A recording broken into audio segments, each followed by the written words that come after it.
নারকেল বেগম, যাওয়ার আগে একটা কথা তুইও শুনে যা। তুই যদি হাজার চ্যাংড়ার মুন মাতিয়ে আমাকে মার্ডার করতে পারিস, তাহলে আমিও তোকে বলছি শুনে যা। একটা কথা সাচ্চা, আমি হলাম পাক্কা হারামির বাচ্চা। তুই খালে ফেলিয়ে আমাকে মার্ডার করতে চাইছিস, আর আমি তোকে 6-7 হাইড্রোলিক খাটে ফেলে নারকেলে তেল দিয়ে ওয়াশ করে দেবো। তাই নাকি? কাদা কুকুর বিটা, তুই নুনুটা তুই দূরে না, তুই আবার কি করে ওয়াশ করবি রে? আমার এই বাইপাস জিটি রোড দিয়ে কত গাড়ি, কত লরি, কত ট্রাক্টর গিয়ে তোদের ইঞ্জিন সিরিজ হয়ে গেল, আর তুই সাইলেন্সার দিয়ে তো কালো ধুমু বেরিয়ে যায় রে কাদা কুকুর বেটা। তুই আবার আমাকে 6-7 খাটে ফেলে কি করে ওয়াশ করবি? তুই যে পাকা চ্যাংড়া লাথানি, সেই জন্যই তো আমার সাইলেন্সার দিয়ে কালো ধুমু বেরিয়ে যাইলো। তোকে এখনো আমি একবার সুযোগ দিচ্ছি, আমার জামাইকে ছেড়ে দিস। আর যদি না ছাড়ি, না হলে তোকে এমন ভাবে মারবো, তুই এমএলএ হওয়ার যে কি যন্ত্রণা, কি জ্বালা তুই বুঝতে পারবি।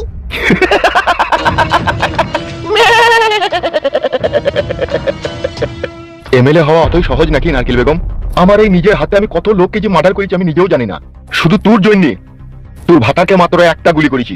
তোর প্রতি আমার চিঠি ফুটা ভালোবাসা ছিল বলে, কিন্তু সেই চিঠি ফুটা ভালোবাসাটাও তুই জমায় আর তুই মুছে দিয়েছিস। তাই আমাকে মার্ডার করার কথা ভুলে গিয়ে তুই জমায় কিভাবে মরবে সেই চিন্তা ভাবনা করা গিয়ে। তাই নাকি? ইয়েস, আমি যা বলি তার 99% করি। ভাই তুমি আবার কে? এখানে কি চাই?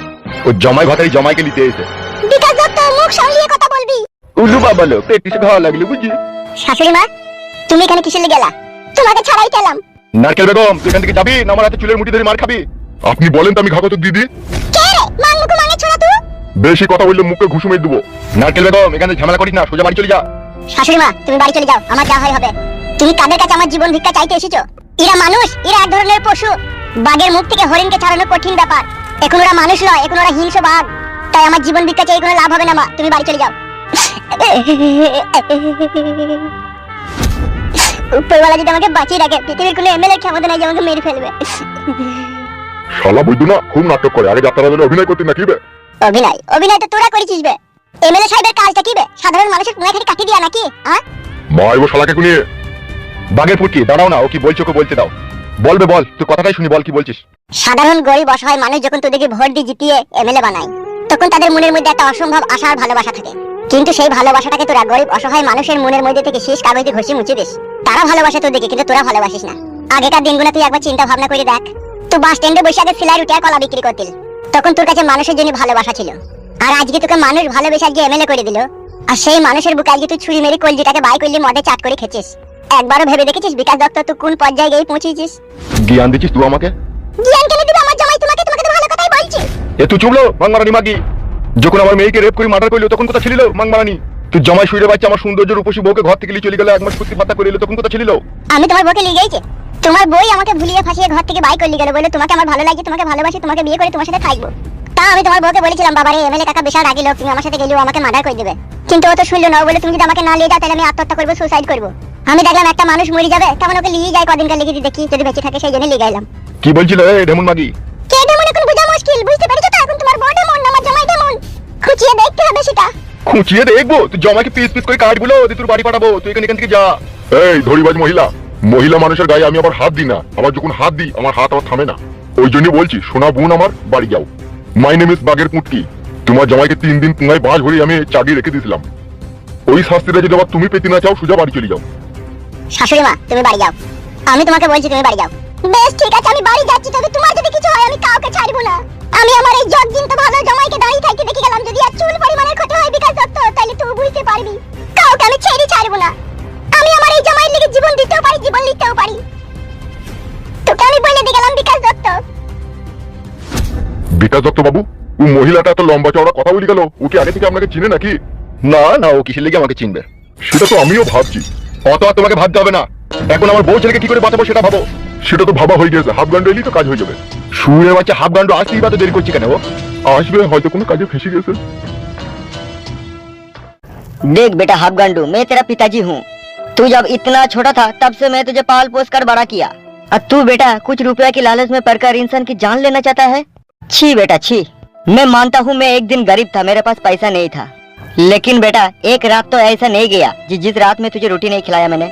अपनी खून बेचकर भी तुझे रोटी खिलाया, और आज तू 2 पैसे की लालच में इंसान की जान लेना चाहता है। पिताजी तुम आदमी हो या पायजामा ये मुझे मालूम नहीं है, लेकिन एक बात मुझे अच्छी तरह मालूम है, आज तुम्हारा पास पैसा है इसलिए तुम्हारे बेटे को याद आया। लेकिन पिता एक दिन तो तुम मुझे छोड़कर चली गई ना। अरे बेटा वो क्यों गया, किस लिए गया, काय के लिए गया, ये मालूम है तुझे? मालूम है, इसलिए तो इसी रास्ते पे आया हूँ मैं। गलत है बेटा। तेरे माँ ने मुझे भड़का दिया था। ऐसा हुआ था, पूरा बात तुझे मालूम नहीं है बेटा। तेरे माँ ने मेरे बड़े भाई के साथ, मतलब तेरा चच्चू के साथ गलत रिश्ता जोड़ा था और वो मुझे पसंद नहीं था। पिताजी, एक भी उल्टा सीधा बोला ना तो तुम्हारा घर भींग देगा मेरी में। क्या बात कर रहा है बेटा? बेटा मराता है, बारहचुदा, हराम के बिल्ले, कुत्ते की औलाद। तेरी जात की चड्डी भिशिया तोड़ फोड़ कर मैं राख कर दूंगा अगर एक भी उल्टा सीधा शब्द मुंह से मेरी मम्मी के लिए निकाला तो। हरामी तो तू है बे, एक नंबर का उल्लू का पट्टा। मेरा माँ का डोले शोले बॉडी नहीं था, इसलिए मेरा माँ को छोड़कर तूने चला गया। आज वो लड़की तुझे छोड़कर चला गया, इसलिए तेरे बेटे को याद आया। हराम के बिल्ले, अगर तू मेरा आज पिता नहीं होता ना, उधर देख मशीन गन को तेरे गांड में भरकर तेरा मुंह से धुआं निकल देता। बाहर आया इंसानियत दिखाने के लिए। आज के बाद ना तू मेरा पिता ना मैं तेरा बेटा। तेरा और मेरा रिश्ता ही क्या होता है, बाप और बेटा? तो एक बेटी की तरफ से सुन ले, जिस दिन मेरा माँ को प्यार देके अपनी बाहों में लेके आएगा उस दिन मैं तुझे बाप बुलाऊंगा। नहीं तो आज के बाद तू एक रंडी की औलाद है और उसी रंडी की औलाद की मुंह नहीं लगना चाहती हूँ मैं। बेटा बहुत बोल दिया तूने। अगर मैं तुझे जन्म नहीं देता तो इस दुनिया में कैसे तू आता है बोल? तू ज्यादा ज्ञान मत दे, तू मेरे रास्ते से हट जा और आज के बाद तू मेरे सामने नहीं आएगा। और आएगा तो इसको एक बार गौर से देख ले। गाल में घुसा कर रिमोट दबा देगा ना तो पूरा छल्ली छुल्ली हो जाएगा।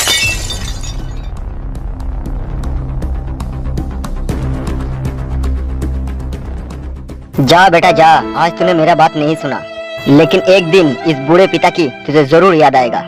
मैं मानता हूँ मैं गलत रास्ते पे गया, कोई रोकने वाला नहीं था बेटा, लेकिन आज मैं तुझे खुद रोकना चाहता था, लेकिन तुझे बात नहीं मानी। एक दिन तू बहुत पछताएगा बेटा।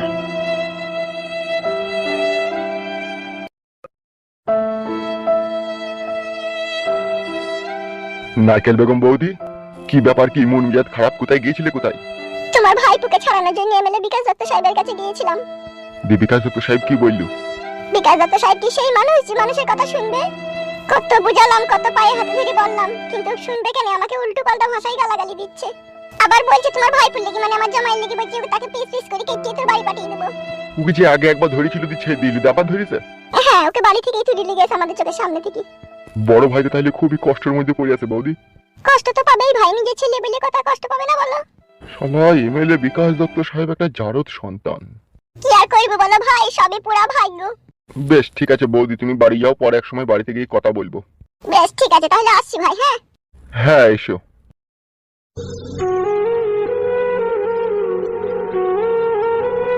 ওই একটা ছেলের লেগে আমার বড় ভাইয়ের কপালে সারা জীবন দুঃখ আর কষ্ট। দুঃখ মানুষের হয় হয়, কিন্তু এমন দুঃখ হচ্ছে সে আর চোখে দেখা গেছি না। সবই উপরওয়ালার ইচ্ছা। ভগবান কাকে কোন রাস্তায় লিগে পরোটা শেখার মতো শেখে বোঝা মুশকিল।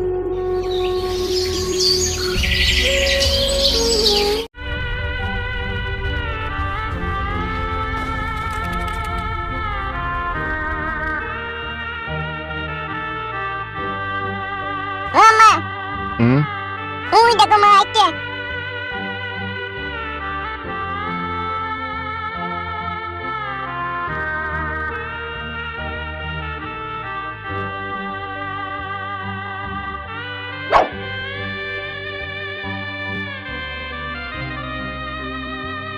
কি হলো নারকেল বেগম? বহুত বুঝিয়ে বললাম কিন্তু শুনলো না। ফুটুকে দেখতে পাওনি তুমি? দেখেছি, এমএলএ সাহেবের কাছেই ছিল। মারধর করেনি তোমার ছেলেকে? মারধর দেওয়াটা তো আমি দেখিনি। তুমি ছেড়ে দেওয়ার জন্য এমএলএ সাহেবকে বলনি? বলেছি, কতবার বলেছি, হাজারবার বলেছি, কিন্তু ও শুনলো না। আমি এখন কি করব নারকেল বেগম? আমি বারবার ছেড়ে দেওয়ার জন্য যখন এমএলএ সাহেবকে বললাম, তখন তোমার ছেলে ফুটে বলছে, মা তুমি বাড়ি চলে যাও, তুমি বারবার এমএলএ সাহেবকে বলো না আমাকে ছাড়ার লেগে, ও আমাকে ছাড়বে না। তারপরে তোমার ছেলে এই কথা বললো যে মা আমাকে যদি উপরওয়ালা বাঁচিয়ে রাখে পৃথিবীর কেউ মারতে পারবে না। বেটা ফুটে রে, তোকে বারবার বারণ কথা, আমি মানুষের জোর ঝামেলায় থাকবি না, থাকবি না, কিন্তু তুই আমার কথা শুনলি না রে বাপ, তুই আমার কথা শুনলি না। আজ যদি আমার কথা শুনতিস তোর এই অবস্থা হইতো না। কেঁদো না, তুমি কেঁদো না, ঘরে চলো, সন্ধ্যা লাগবে, চলছে ঘরে চলো, সরিষা যে বাইরে বসে কাঁদতে নাই। আমি সহ্য করতে পারছি না নারকেল বেগম। ঘরে চলো, তুমি ঘরে চলো।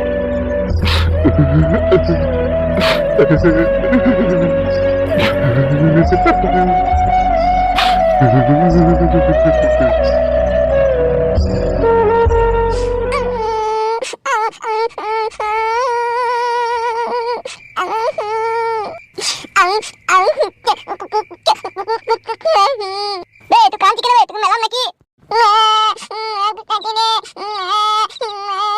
বে চুপ বে। মাংমানি বেটা আমাকে ঠেল দেবে, আমাকে ধরে রেখে দিছিস, আমি বাড়ি যাবো না। এই তোমাকে গাল দিছিস? কেন গাল দেবো না? তোমাকে ঠেল দে। ওই লোকগুলো তো বলছিল যে তোমার আব্বা হচ্ছে ছেড়ে তোমার আব্বা হলে আমাকে কখন ছেড়ে দিন এত কষ্ট দিতেন না। সেটা কি ছিলি বে, বিশাল পাম দিতে জানিস তো তুই। আমি পাম দিচ্ছি, আমি তো ভালো কথাই বলছি। তুই কত ভালো কথা বলা ছিলি। তোর বাপ এমএলএ বিকাশ দত্তর মতই তুই বিশাল চালাক ছিলি বে। আমাকে আটকে রেখে দিয়ে তোমাদের কি লাভ হয়েছে? কি জানি মারা, আমার তো কিছু লাভ হয়নি, আমার হয়েছে তোর মাকে দরকার। মাংমানি ভাই, আমার মায়ের থেকে তোর কিছু সম্পর্ক হবে? গুণমানি বেটা বে, তোর মা আমার বউ বে। ছাড়া হার আমি আমার আব্বার বউ বে। তুই বুঝবি না, তুই বুঝবি না, তুই বড় বকিস না। তোর মা যেমন যা কইলো তা কইলো আমার সাথে। বে লাগবি না বে, আমার বাপকে বললে তুই দেখবি পটকি পটকি মারবে দেখবি। তোর বাপ আমাকে পটকি পটকি মারবে? তা মারবে না, আমাকে আটকে রেখে দিতে। আমার আব্বা হচ্ছে এমএলএ বিকাশ ডক্টর, তোদের পটকিতে দেবে ইঞ্জেকশন দিবে। তাই নাকি? টাকা ভাইবো, আজ রাত 12টার সময় তোর আব্বার মৃত্যু জন্মদিন। তোর আব্বার লেগে চিন্তা ভাবনা করার দরকার নাই, মেলা আব্বা পেয়ে যাবি তুই।